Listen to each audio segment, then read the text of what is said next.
ఈరోజు topic mind and spirit, మనస్సు ఆత్మ. రోమిలికి రాసిన పత్రిక 12వ అధ్యాయము 2వ వచనం. Romans chapter 12 verse 2.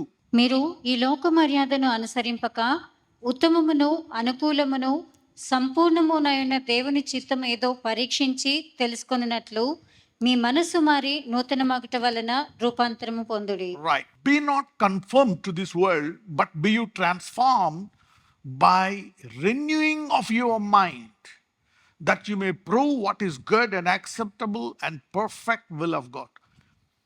ఈ లోక మర్యాదను అనుసరింపక ఉత్తమమును అనుకూలమును సంపూర్ణమయ్యున్న దేవుని చిత్తమేదో పరీక్షించి తెలుసుకున్నట్లు మీ మనస్సు మారి నూతనమగుట వలన రూపాంతరము పొందుడి.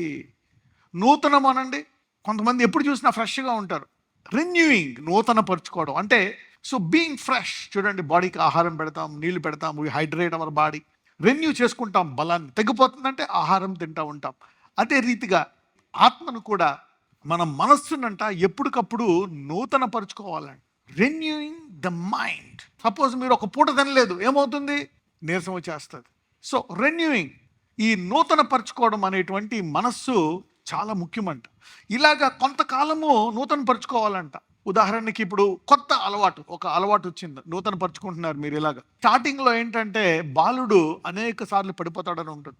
నూతన పరుచుకున్నా కానీ ఇంకా అవే పాత అలవాట్లు మన జీవితంలో కనపడతా ఉంటాయి, పాత పద్ధతులు కనపడతా ఉంటాయి, పాత దురలవాట్లు కనపడతా ఉంటాయి, వదిలేద్దాం అనుకునేటువంటి పనులు మన జీవితంలో కనబడతా ఉంటాయి. మనము మనస్సును రూపాంతరం చేసుకుంటున్నా అంటే ఉదయం వాక్యం విని ప్రార్థన చేసి మళ్ళీ మధ్యాహ్నం కొంచెం ప్రార్థన చేసుకొని మళ్ళీ రాత్రి. కానీ ఈ నూతన పరుచుకోవడం అలవాటు అయిపోయింది అనుకోండి, కొంతకాలం తర్వాత ఒక 6 నెలలు, సంవత్సరంన్నర, ఒక 2-3 సంవత్సరాల తర్వాత ఏమవుతుందో తెలుసా?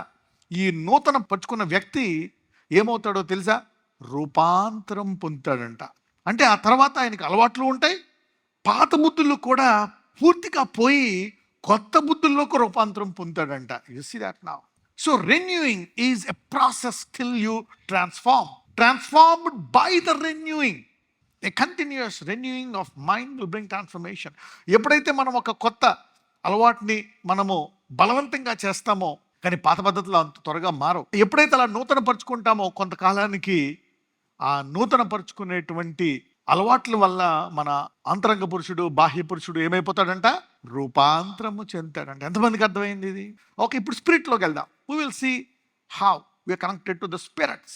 ఎందుకు, ఏమైంది? ఈ నూతన పరుచుకోవడం వల్ల రూపాంతరం ఎలా పొందాడు? How did he get transform? By the renewing.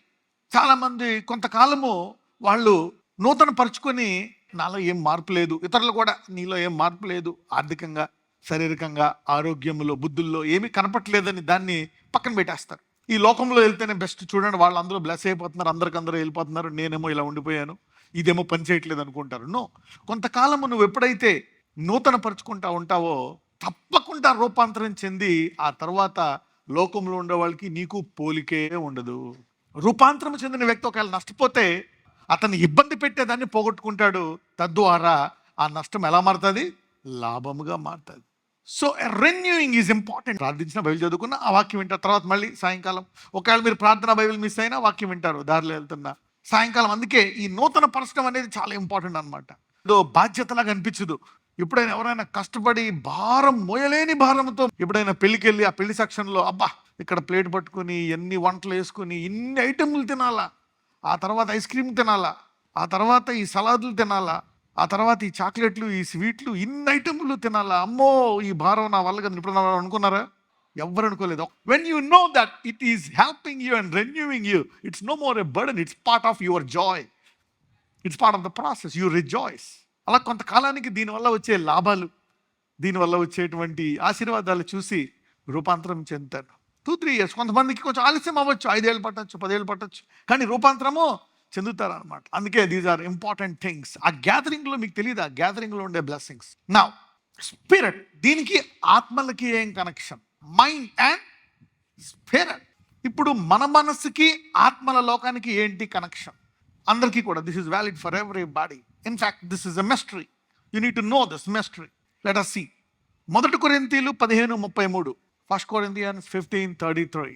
మోసపోకుడి, దుష్ట సాంగత్యము మంచి నడవడిని చెరుపును. దుష్ట సాంగత్యము మంచి నడవడిని చెరుపును. సాంగత్యము అంటే ఏంటి? అక్కడ కొంతకాలం అంటే ఒక వ్యక్తి ఒక సాంగత్యము చేయడం వల్ల అతని మనస్సు ఆ సాంగత్యముతో నూతనపరచబడుతుంది. ఆ నూతనపరచబడి అందులోకి రూపాంతరం చెందుతాడు. అందుకే దుష్ట సాంగత్యము ఏమవుతుందంట? మంచి నడవడిని చెరుపును. మంచి సాంగత్యము చెడ్డ నడవడిని తీసివేసి మంచివాడిగా చేస్తుంది. యు సీ దాట్ నా? So it's a process. అంటే మేనర్స్ అంటే ఏంటి? ఏదైనా తగిలిందా? సారీ, బ్యాడ్ మేనర్స్ తగిలిందనుకో, కళ్ళు కనపట్లేదా, ఇక నా సంగతి తెలీదు. బ్యాడ్ మేనర్స్, బుద్ధులు తిట్టడం, కొట్టడం. You see that? ఏమైపోయింది? సాంగత్యం. అంటే వాక్యం గుర్తుకు రావట్లే. The word. ఇప్పుడు వాక్యం ఏం చెప్తుంది?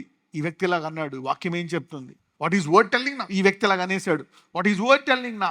Don't expect to do. అంటే నువ్వు ఇతరులకు చేసినట్టు ఇతరులు కూడా నీకు చేయాలని కోరుకోవద్దు. నువ్వు ఇతరులకు మంచి చేసావనుకో, వాళ్ళు తిరిగి మంచి చేయాలని కోరుకోవద్దు. ఎందుకు అంటే నువ్వు అలా చేసిన దానికి దేవుడే నీకు బహుమానం ఇస్తాడు. ఇది దుష్టులకి తెలియదంట, ఇది దుష్టుల దగ్గర దాచబడ్డదంట. This is hidden. అంటే నీకు ఒకటి తెలిసిందనుకో, ఓకే ఇలా చేస్తే దేవుడు నన్ను ఆశీర్వదిస్తాడు, God will bless me this way. So if you do that, God will bless you. ఇలా చేయడం వల్ల దేవుడు ఆశీర్వదిస్తాడు అనే మాట నీలో నిలకడగా ఉందనుకోండి, అప్పుడు నువ్వు ఆ వ్యక్తిని అలా చూడకపోయినా అలా చేయకపోయినా నువ్వు ఆ వ్యక్తికి చేసిందే కంటిన్యూ చేస్తావు. ఒక వ్యక్తి నిన్ను తిడుతున్నాడు కానీ నువ్వు తిరిగి తిట్టట్లేదు. ఒక వ్యక్తి అసహించుకుంటున్నాడు కానీ నువ్వు అసహించుకోవట్లేదు. కానీ నువ్వు ఇస్తానే ఉన్నావు. నీకు దేవుడు బహుమానం ఇస్తా ఉన్నాడు వాళ్ళ ఇచ్చినందుకు. అది ఆ వ్యక్తికి తెలియదు. నీకు ఆ వ్యక్తి అనుకుంటాడు, నాకు లాభంగా వాడికి నాది ఇవ్వట్లేదుగా అనుకుంటాడు. యు సీ దట్ నా? This is how the Kingdom. అంటే వాక్యము తెలిసిన వాళ్ళకి, రూపాంతరం చెందిన వాళ్ళు దేవుడి నుంచి బహుమానం కోరుకుంటారు. రైట్ నా? స్పిరిట్ అంటే ఏమవుతుంది?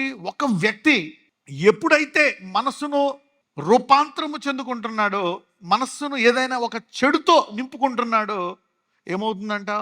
ఒక దురాత్మ అతనిని ఆవరించి అతనిలో ప్రవేశించి అతని నడవడిని మార్చేస్తుంది. So your mind will attract the spirit. మనందరిలో పరిశుద్ధాత్ముడు ఉంటాడు.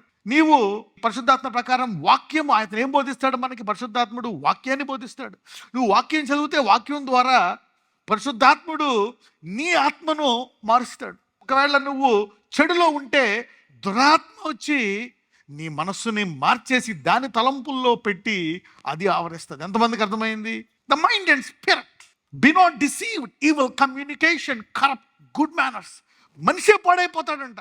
మనిషే పాడైపోతాడా? What is this? How can a man be destroyed? Be not deceived. Evil communication అంటే మనస్సులో ఉండేది మాట్లాడతాం. We talk what is in our mind.